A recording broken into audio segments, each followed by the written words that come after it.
Halo, Assalamualaikum warahmatullahi wabarakatuh. Perkenalkan, nama saya Mirati Sukundari Fajaria, NIM 82, mata kuliah Manajemen Produksi Agribisnis kelas A. Di sini saya akan menjelaskan mengenai bagaimana manajemen produksi agribisnis subsistem hilir pengolahan dari telur asin asap ini. Sebelumnya saya akan menjelaskan mengapa saya memilih usaha ini. Yang pertama, telur asin asap ini berbahan baku telur itik yang akan diolah menjadi telur asin dan dilakukan pengasapan menggunakan mesin oven. Nah, mengapa saya memilih komoditas telur itik ini? Karena komoditas ini merupakan termasuk komoditas unggulan yang berada di Kabupaten Bangkalan, di mana dijelaskan di data dari Dinas Peternakan Kabupaten Bangkalan tahun 2018, di mana jumlah hewan ternak unggas itik ini dari tahun 2013 sampai tahun 2017 mengalami peningkatan secara signifikan, sehingga apabila peningkatan dari jumlah peternak itik menghasilkan jumlah telur itik yang meningkat pula. Nah, untuk selanjutnya, telur itik ini merupakan telur yang biasa dikonsumsi kalangan masyarakat. Selain itu, Kabupaten Bangkalan ini merupakan sebagian besar masyarakatnya itu sebagai peternak itik, sehingga bahan baku untuk telur asin asap ini mudah untuk didapat. Nah, telur itik ini selain dimanfaatkan dalam bentuk segar, dapat diolah menjadi makanan seperti martabak, telur gembung, kerupuk, telur asin asap, telur asin aneka rasa. Nah, pada perusahaan ini kami berbasis pada telur asin asap karena ini merupakan inovasi baru, sehingga inovasi baru dalam telur asin. Nah, selanjutnya itu masuk ke dalam pembahasan yang pertama tentang manajemen mutu. Nah, perbedaan dari produk kami dengan produk pesaing yaitu dari segi kualitas, yang dimana telur itik yang kami dapat ini merupakan telur itik yang berkualitas dari peternak, karena peternak menggunakan makanan yang diberikan kepada itik itu sangat berkualitas, sehingga menghasilkan telur yang sangat baik kualitasnya. Nah, selain itu pada perusahaan kami ini melakukan pengemasan secara rapi dan menarik dengan pemberian label tuku. Nah, untuk telur berbeda dengan telur asin yang lain, karena telur asin ini merupakan terjadi dua kali proses pengolahan, di mana telur asin yang sudah siap itu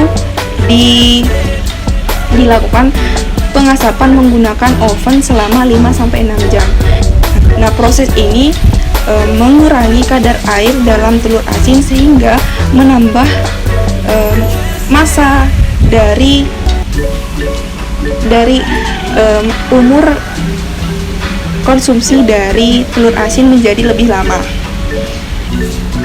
Nah, selanjutnya yaitu manajemen mutu. Selanjutnya terdapat aspek prevention dan aspek aparasial, di mana prevention ini terdapat perencanaan, yang dimana perusahaan kami ini menyediakan telur asap dengan kualitas yang baik untuk memenuhi kebutuhan pasar.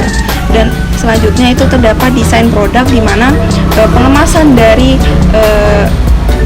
telur asap ini menggunakan karton yang berbentuk segi 5 dengan isi 3 telur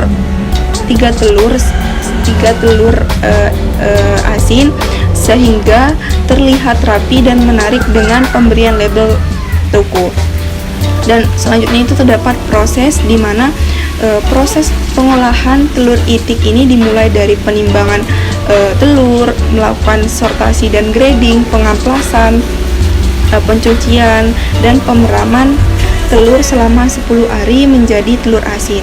Nah, kemudian telur asin yang sudah siap itu dilakukan pengukusan, dan proses terakhir yaitu melakukan pengasapan menggunakan oven kompor.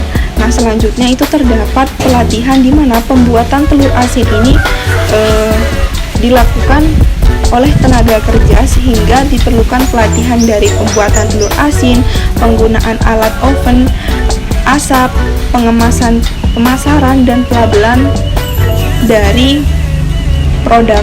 Nah, selanjutnya yaitu informasi di mana alat oven ini mampu memproduksi telur asin asap dengan kapasitas 300 telur sekali pengasapan.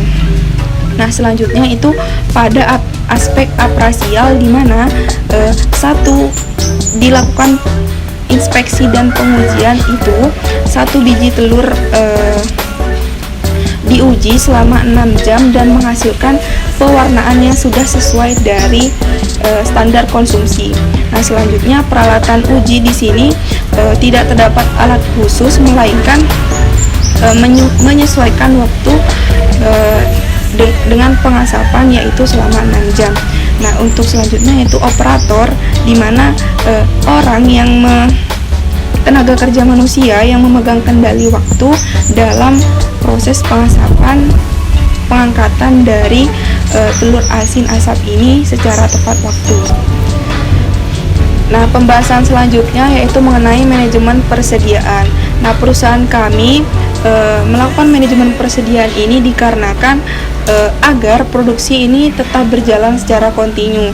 Hal ini dikarenakan produksi telur itik yang dari peternak yang tidak menentu setiap harinya menjadi alasan dari perusahaan kami melakukan manajemen persediaan. Nah, selain itu dapat menghindari kekurangan bahan baku atau kelebihan bahan baku sehingga itu tidak mengalami kerugian bagi produsen. Nah, selain itu perusahaan kami ini bermitra kepada beberapa peternak itik dikarenakan dalam satu kali produksi dari perusahaan kami ini membutuhkan 60 kg telur itik sehingga itu menghindari dari kekurangan bahan baku melakukan penyetokan dari beberapa peternak itik. Nah, di mana selanjutnya itu mengenai manajemen persediaan dari perusahaan ini, di mana perusahaan ini penjualan tiap tahunnya membutuhkan bahan baku sebanyak 10.000 kg dengan biaya tetap pemesanan sebesar 150 setiap kali pesan. Nah, biaya simpan sebesar 15% dari harga bahan baku, di mana harga bahan baku ini sebesar 37.500 per kilogram.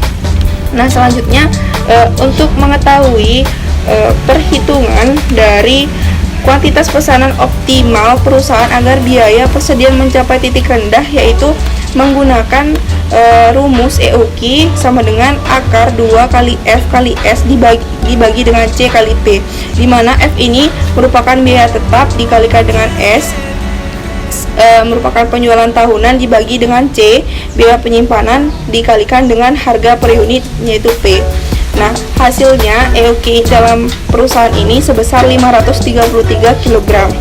Nah, selanjutnya yaitu untuk mengetahui total biaya persediaan kita harus menentukan safety stock dari perusahaan ini. Nah, safety stock diperoleh dari hasil perkalian dari penggunaan bahan baku dalam satu hari dikalikan dengan keterlambatan dari pengiriman. Nah, di mana perusahaan ini melakukan produksi dalam satu hari membutuhkan 60 kg telur dikalikan dengan 7 hari sama dengan 420. Nah, untuk mencari total biaya persediaan yaitu diperlukan mencari biaya safety stock itu sendiri dengan rumus C kali P dikalikan dengan safety stock tadi dengan hasil 2.362.500.000. Nah, untuk selanjutnya biaya penyimpanan yaitu TCC sama dengan C dikalikan P dikalikan A dengan hasil 266,5.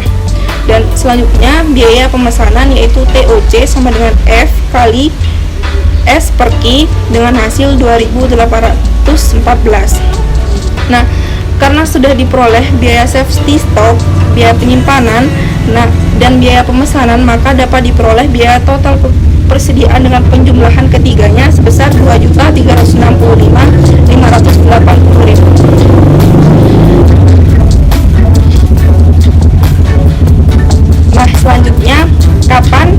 perusahaan melakukan pemesanan ulang atau reorder, yaitu dengan rumus S dibagi dengan EOQ, yaitu 10.000 dibagi dengan 533 dengan hasil 18,761 kali atau dibulatkan menjadi 19 kali. Nah, untuk tingkat pemakaian per hari dari bahan baku ini yaitu dengan perhitungan 10.000 dibagikan 365 dalam 1 tahun terdapat 365 hari sehingga memperoleh hasil 27,4 kg atau 27 kg dibulatkan. Nah, apabila dijadikan per minggu, ini dapat dihitung dengan dalam 1 tahun itu terdapat 52 minggu, di mana 52 dibagi dengan 19 reorder titik pesan yaitu sama dengan 2, dan apabila dalam per hari 2 dikalikan 7 sama dengan 14 hari. Nah, jadi selama 14 hari perusahaan itu melakukan pemesanan ulang. Nah, pembahasan yang ketiga yaitu mengenai manajemen pemeliharaan. Kenapa? Karena perusahaan kami menggunakan alat atau mesin yang digunakan untuk melakukan pengasapan, yaitu oven kompor, sehingga diperlukan adanya manajemen pemeliharaan. Nah, di mana perusahaan kami ini melakukan memilih pemeliharaan secara terencana. Nah, karena alasannya karena dengan pemeliharaan yang setelah dijadwalkan, maka penggunaan mesin asap ini mencegah terjadinya kerusakan alat saat melakukan produksi dan dapat memberhentikan produksi dari produk, dan itu menghambat dari pemasaran produk kami karena terjadi kerusakan. Nah, untuk pemeliharaan ini dilakukan setiap 1 kali dalam berproduksi, yang mana akan dilakukan secara rutin dan terjadwal untuk menghindari kerusakan pada alat dan oven asap ini. Nah, selanjutnya manfaat dari manajemen pemeliharaan ini, yang pertama itu mesin dan peralatan produksi dapat dipergunakan dalam waktu lebih panjang karena adanya pemeliharaan. Nah, yang kedua ini pelaksanaan produksi berjalan lancar dan berkelanjutan karena tidak terdapat hambatan karena sudah dicegah dengan dilakukan pemeliharaan. Nah, yang ketiga ini kualitas produk terjaga, dimana karena mesin yang berproduksi dengan baik sehingga kualitas produk ini tetap terjaga pada standarnya. Nah, yang keempat itu mendapatkan laba yang maksimum karena produksi yang maksimum juga. Nah, yang selanjutnya itu menjamin keselamatan pekerja. Ya, karena dengan melakukan pemeliharaan yang secara terencana, yang dimana itu dapat mencegah dari adanya kerusakan yang dapat merugikan pada tenaga kerja itu sendiri. Nah, berikut ini merupakan daftar pustaka yang saya gunakan sebagai sumber literatur dari penjelasan saya sebelumnya. Nah, mungkin cukup dari penjelasan saya. Apabila terdapat salah kata, mohon dimaklumi.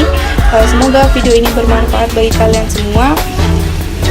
Terima kasih. Wassalamualaikum warahmatullahi wabarakatuh. Saya Mirati Sekundari Fajaria, pamit.